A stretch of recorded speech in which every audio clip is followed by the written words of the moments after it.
नमस्कार, आप देख रहे हैं एनएमएफ न्यूज में आपके साथ शबनम। जम्मू कश्मीर में बवाल शुरू हो गया है और उमर अब्दुल्ला की कुर्सी पर उनके अपने ही भारी पड़ते हुए नजर आ रहे हैं। दरअसल आरक्षण नीति पर जम्मू कश्मीर में छात्रों ने उमर अब्दुल्ला के घर का घेराव कर लिया, जोरदार प्रदर्शन किया और सबसे चौंकाने वाली बात तो यह है कि एनसी के सांसद इस प्रदर्शन में शामिल रहे, यानी कि अपनी ही पार्टी के खिलाफ एनसी के सांसद ने मोर्चा खोल दिया है। आरक्षण नीति को लेकर विरोध प्रदर्शन किया, जमकर बवाल काटा गया जम्मू कश्मीर में। तो मुख्यमंत्री उमर अब्दुल्ला के आवास के बाहर सैकड़ों छात्र और कई राजनीतिक नेता इकट्ठा हुए राज्य सरकार से आरक्षण नीति की समीक्षा की मांग की है। यह नीति इस साल के शुरुआत में उपराज्यपाल मनोज सिन्हा के नेतृत्व वाले प्रशासन ने लागू की थी, जिसका ये छात्र विरोध कर रहे थे। हालांकि उमर अब्दुल्ला इसलिए इस मामले में फंस रहे हैं क्योंकि जब वो सत्ता में आए थे तो उन्होंने इस आरक्षण नीति की समीक्षा की बात की थी, लेकिन सरकार बने इतना वक्त बीत गया, अभी तक आरक्षण नीति पर उमर अब्दुल्ला ने कोई कदम आगे नहीं उठाया है, जिससे वहां के छात्र आग बबूला हो उठे हैं। और खुद उमर अब्दुल्ला के जो नेता हैं, सांसद हैं, वो इस मामले पर उमर अब्दुल्ला के खिलाफ आगे आकर खड़े हो गए हैं। लगातार विरोध प्रदर्शन तेज होता जा रहा है। सबसे बड़ी बात तो पीडीपी के नेता तो मैदान में उतरे ही हैं उमर अब्दुल्ला के साथ, लेकिन एनसी के जो सांसद हैं मेहंदी, वो भी मैदान में उतरकर उमर अब्दुल्ला पर आरोप लगा रहे हैं। कह रहे हैं कि हमने अपने जो छात्रों की मांग थी वो उमर अब्दुल्ला तक पहुंचाई है, सरकार तक पहुंचाई है। हालांकि एक डेलीगेशन ने उमर अब्दुल्ला से मुलाकात भी की है और उमर अब्दुल्ला ने इस पर समीक्षा करने का फैसला भी लिया है। उन्होंने कहा है कि उनकी मांगों पर विचार किया जाएगा।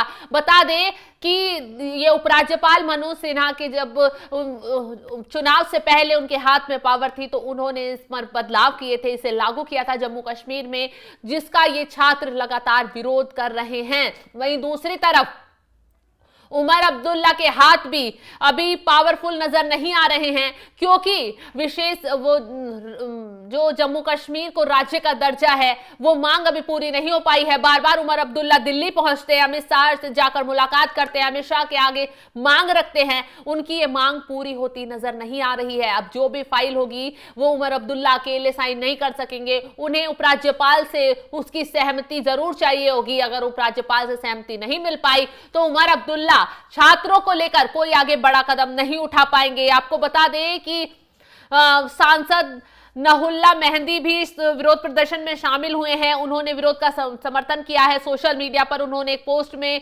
गुपकर रोड पर मुख्यमंत्री के कार्यालय के बाहर आरक्षण नीति के मांग करते हुए विरोध प्रदर्शन की अपील की थी, जिसके साथ ही पीडीपी नेता वहीद परा, इल्तिजा मुफ्ती, अवामी एकता पार्टी के नेता शेख खुर्शी भी इस विरोध प्रदर्शन में शामिल हुए। इस विरोध प्रदर्शन में मुख्यमंत्री उमर अब्दुल्ला के बेटे भी शामिल हुए। सबसे चौंकाने वाली बात तो यह कि घर के लोग भी उमर अब्दुल्ला के खिलाफ आ गए हैं। रूहुल्ला मेहंदी छात्रों के साथ खड़े हुए नजर आए और जमकर आवाज बुलंद की। अब चलिए ये बताते हैं कि क्या है आरक्षण नीति, किसका विरोध वहां लगातार हो रहा है। दरअसल इस साल की शुरुआत में विधानसभा चुनाव से पहले उपराज्यपाल मनोज सिन्हा के नेतृत्व वाली सरकार द्वारा पेश की गई थी, जिसमें नौकरियों और दाखिलों में सामान्य वर्ग के लिए आरक्षण प्रतिशत कम कर दिया गया और आरक्षित श्रेणियों के लिए आरक्षण प्रतिशत बढ़ा दिया गया। इसके अलावा अन्य पिछड़ा वर्ग यानी ओबीसी को 8% आरक्षण दिया गया और सामाजिक और शैक्षिक रूप से पिछड़े वर्ग आयोग सीईबीसी की सिफारिशों के आधार पर ओबीसी सूची में 15 नई जातियों को जोड़ा गया।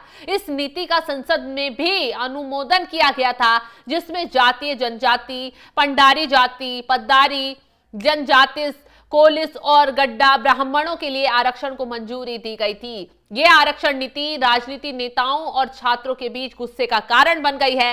घाटी भर में इसकी समीक्षा और पलटने की मांग उठने लगी है। सांसद नसरुल्ला मेहंदी ने नवंबर में छात्रों से वादा किया था कि वे इस पर उनके विरोध प्रदर्शन में शामिल होंगे। उन्होंने कहा था कि नई सरकार इस नीति पर कोई कदम नहीं उठा रही है, क्योंकि चुनावी सरकार और उपराज्यपाल के कार्यकाल के बीच अधिकारों का बंटवारा स्पष्ट नहीं है। इसके साथ ही एनसी के सांसद ने अपनी ही सरकार पर सवाल उठाए और कहा कि मुझे बताया गया है कि सरकार और अन्य कार्यालयों के बीच कामकाजी नियमों में बंटवारे को लेकर कुछ भ्रम है और ये विषय उसमें से एक है।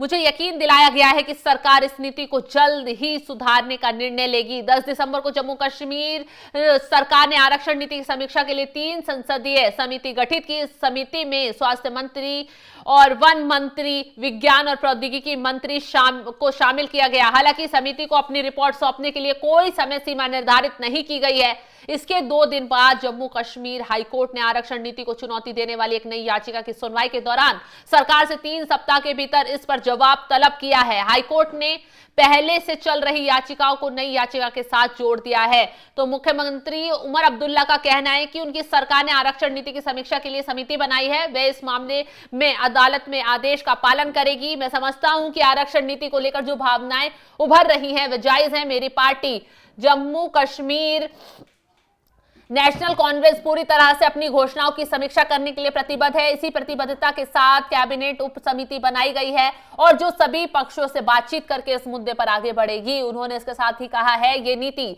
हाईकोर्ट में चुनौती दी गई, इस नीति हाईकोर्ट में चुनौती दी गई और उसकी सरकार किसी भी अंतिम कानूनी निर्णय का पालन करेगी। सीएम ने कहा है कि मुझे पता चला है कि श्रीनगर में आरक्षण नीति के खिलाफ एक शांतिपूर्ण विरोध प्रदर्शन की योजना बनाई जा रही है। शांतिपूर्ण विरोध लोकतांत्रिक अधिकार है, मैं इसे किसी भी रूप में नकारने वाला नहीं हूं, लेकिन कृपया यह जानकर प्रदर्शन ना करें कि इस मुद्दे को नजरअंदाज या दबाया नहीं गया है।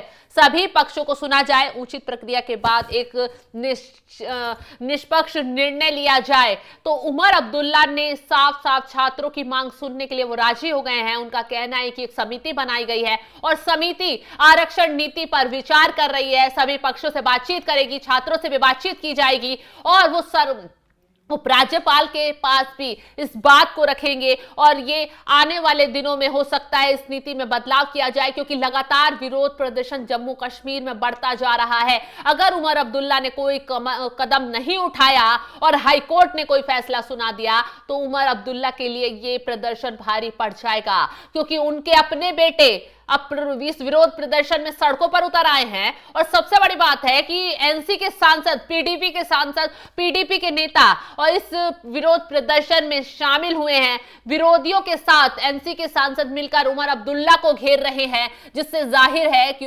जम्मू कश्मीर में अपनों ने ही उमर अब्दुल्ला के खिलाफ बवाल शुरू कर दिया है और उमर अब्दुल्ला की कुर्सी पर यह विरोध प्रदर्शन भारी पड़ता हुआ नजर आ रहा है। अगर आरक्षण नीति पर आने वाले दिनों में बदलाव नहीं किया गया तो उमर अब्दुल्ला बुरे फंस जाएंगे, क्योंकि उपराज्यपाल ने इस आरक्षण नीति में एक बड़ा बदलाव किया था और छात्र चाहते हैं कि आरक्षण नीति का जो बदलाव है वो वापस लिया जाए और पुरानी नीति उन्हें वापस लौटाई जाए, क्योंकि छात्रों को इससे भारी नुकसान उठाना पड़ रहा है। जम्मू कश्मीर की सड़कों पर लाखों की तादाद में छात्र उतरे हुए हैं, जमकर विरोध प्रदर्शन कर रहे हैं। उमर अब्दुल्ला बुरी तरह फंसते हुए इस विरोध प्रदर्शन से नजर आ रहे हैं। तो फिलहाल आपको क्या लगता है, क्या उमर अब्दुल्ला इस आरक्षण नीति पर आगे कुछ काम कर पाएंगे? क्योंकि उनके हाथ में पूरी पावर नहीं है, वहां केंद्र शासित प्रदेश है, तो एलजी के हाथ में पावर है और एलजी ने ही यहां इस नीति में बदलाव किया था। तो क्या उमर अब्दुल्ला अब आगे इस नीति में बदलाव कर पाएंगे? क्या छात्रों की मांग पूरी हो पाएगी? कमेंट कर अपनी राय हमें जरूर बताएं और तमाम खबरों की अपडेट के लिए आप जुड़े रहे हमारे साथ। नमस्कार।